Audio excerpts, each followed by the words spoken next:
ನಮಸ್ತೆ ವೀಕ್ಷಕರೇ, ವೇದ ಹಳ್ಳಿ ಮನೆ ಕಿಚನ್ಗೆ ಸ್ವಾಗತ. ನಾನಿವತ್ತು ಹಾಲಿನ ಸೊಪ್ಪಿನ ಪಲ್ಯ ಮಾಡೋದನ್ನು ತೋರಿಸ್ತಾ ಇದ್ದೀನಿ. ಈ ಸೊಪ್ಪು ಭಾಳ ಕಡಿಮೆ ಸಿಗೋದು. ಈ ಸೊಪ್ಪು ಹಳ್ಳಿ ಸೈಡ್ ಸಿಗುತ್ತೆ. ಈ ಸೊಪ್ಪು ಒಂದು 10-15 ವರ್ಷ ಆಯಿತು ಸಿಗೋದು, ಭಾಳ ಕಡಿಮೆ ಆಗಿತ್ತು. ಈಗ ಈ ಸೊಪ್ಪು ನಮ್ಮ ಹೊಲದಲ್ಲಿ ಇತ್ತು, ಅದನ್ನು ನೋಡಿ ಕಿತ್ಕೊಬಂದೆ. ಇದೆ ನೋಡಿ ಹಾಲಿನ ಸೊಪ್ಪು. ಸ್ವಲ್ಪ ಕಿತ್ಕೊಬಂದು ಚೆನ್ನಾಗಿ ತೊಳೆದು ಇಟ್ಕೊಂಡಿದ್ದೀನಿ. ಈ ಸೊಪ್ಪು ತಿನ್ನೋದ್ರಿಂದ ಭಾಳ ಒಳ್ಳೆಯದಂತೆ. ಇದು ನಮ್ಮ ತಾಯಿಯರಿಗೆ, ನಮ್ಮ ಅಜ್ಜಿಯರು ಕೊಡ್ತಿದ್ರಂತೆ. ಹುಡ್ಕೊಂಡು ಹೋಗಿ ಕಿತ್ಕೊಬಂದು ಪಲ್ಯ ಮಾಡಿ ಕೊಡ್ತಿದ್ರಂತೆ. ಚೆನ್ನಾಗಿ ಹಾಲು ಬೀಳುತ್ತೆ ಮಕ್ಕಳಿಗೆ ಅಂತ ಇದು ನಮ್ಮ ತಾಯಿ ಹೇಳ್ತಿದ್ದು. ಅದನ್ನು ನಾನು ನಿಮ್ಗೆ ಹೇಳ್ತಾ ಇದ್ದೀನಿ. ಇವಾಗ ಇದನ್ನು ಚೆನ್ನಾಗಿ ತೊಳೆದು ಇಟ್ಕೊಂಡಿದ್ದೀನಿ. ಈಗ ಸಣ್ಣ ಸಣ್ಣದಾಗಿ ಕಟ್ ಮಾಡಿ ಇಟ್ಕೊತೀನಿ. ನಾನು ಇದಕ್ಕೆ ಅವರೇ ಬೇಳೆನ ಹಾಕ್ಕೊತಾ ಇದ್ದೀನಿ. ಇದಕ್ಕೆ ಯಾವ ಬೇಳೆನಾದರೂ ಹಾಕ್ಕೋಬೋದು. ಈಗ ಅವರೇ ಸೀಸನ್ ಇತ್ತಲ್ಲ, ಅದಕ್ಕೆ ಅವರೆಕಾಯಿ ಬೇಳೆನ ಮಾಡ್ಕೊಂಡಿದ್ದೆ, ಅದನ್ನು ಹಾಕ್ಕೊತಾ ಇದ್ದೀನಿ. ಹಾಕ್ಕೊಂಡು ಚೆನ್ನಾಗಿ ಬೇಯಿಸ್ಕೋಬೇಕು.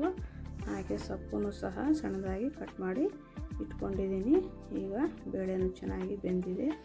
ಈಗ ಅದಕ್ಕೆಲ್ಲನೂ ಹಾಕ್ಕೊತೀನಿ. ಚೆನ್ನಾಗಿ ಬೇಯಿಸ್ಕೋಬೇಕು. ಈಗ ಸ್ವಲ್ಪ ಉಪ್ಪು ಹಾಕ್ಕೊತಾ ಇದ್ದೀನಿ. ಉಪ್ಪು ಹಾಕ್ಕೊಂಡು ಚೆನ್ನಾಗಿ ಬೇಯಿಸ್ಕೊಂಡು ಇದನ್ನು ಸೋಸ್ಕೊತೀನಿ. ನೋಡಿ ಚೆನ್ನಾಗಿ ಬೆಂದಿದೆ. ಇದನ್ನು ಸೋಸ್ಕೊಂಡು ಸ್ವಲ್ಪ ಆರಿಸ್ಕೊಂಡು ಕಾಯಿ ತುರಿ ಹಾಕ್ಕೊಂಡು ಇದನ್ನು ಉಂಡೆ ಕಟ್ಟಿ ಒಗ್ಗರಣೆ ಮಾಡ್ಕೋಬೇಕು. ಅಷ್ಟೇ. ಪಲ್ಯ ತುಂಬ ಚೆನ್ನಾಗಿರುತ್ತೆ. ಇದ್ರದ್ದು ನೀರು ಸಹ ನಾವು ಮಾಮೂಲಿ ಸೊಪ್ಪು, ನುಗ್ಗೆ ಸೊಪ್ಪು, ಅದ್ರದ್ದು ಬಸ್ ನೀರು, ಸೊಪ್ಪು ನೀರು ಅಂತ ಎಲ್ಲ ಮಾಡ್ತೀವಲ್ಲ, ಆ ಥರನೇ ಮಾಡ್ಕೋಬೋದು. ಇವಾಗ ಸ್ವಲ್ಪ ಎಣ್ಣೆ ಹಾಕ್ಕೊತಾ ಇದ್ದೀನಿ. ಸ್ವಲ್ಪ ಕರಿಬೇವು ಹಾಕ್ಕೊತಾ ಇದ್ದೀನಿ. ಈಗ ಕಟ್ ಮಾಡ್ಕೊಂಡಿರೋ ಈರುಳ್ಳಿ ಮತ್ತು ಹಸಿಮೆಣಸಿನ್ಕಾಯಿ ಹಾಕ್ಕೊಂಡು ಚೆನ್ನಾಗಿ ಫ್ರೈ ಮಾಡ್ಕೊತಿದ್ದೀನಿ. ಇವಾಗ ಹಾಲಿನ ಸೊಪ್ಪು ಹಾಕ್ಕೊಂಡು ಚೆನ್ನಾಗಿ ಮಿಕ್ಸ್ ಮಾಡಿಕೊಂಡ್ರೆ ಹಾಲಿನ ಸೊಪ್ಪಿನ ಪಲ್ಯ ರೆಡಿಯಾಗಿದೆ.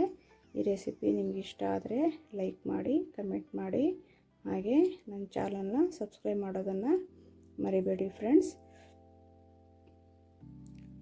ಈಗ ರೆಡಿಯಾಗಿದೆ. Thank you.